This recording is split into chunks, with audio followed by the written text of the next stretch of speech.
এই হচ্ছে থিপ detection system. এই যে থিপ, ভালো থিপ, লাল বাতি জ্বলছে মানে সামনে থিপ আছে। কোনো অবজেক্ট থাকলেই ডিটেক্ট করবে, ডিটেক্ট করার সাথে সাথেই রিলেটা এবং ওই বাজার ওইটাকে হচ্ছে 30 সেকেন্ড যাবত ইলেকট্রিসিটি প্রোভাইড করতে থাকে।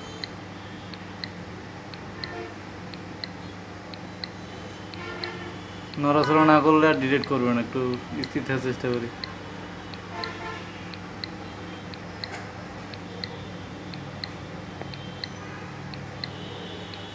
এদিকে শুধুমাত্র ইয়ার বাল্ব লাগানোর জন্য ওয়্যার।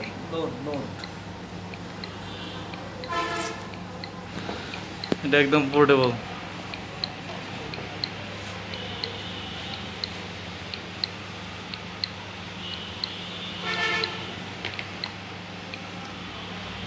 খোলো, এর ভিতরে হচ্ছে ESP32 এখানে মাইক্রো কন্ট্রোলার হিসেবে ব্যবহার করা হয়েছে, আর সাথে একটা সিঙ্গেল চ্যানেল রিলে মডিউল, একটা বার্জার আর একটা PIR সেন্সর। এই হচ্ছে সিস্টেম ডিটেল।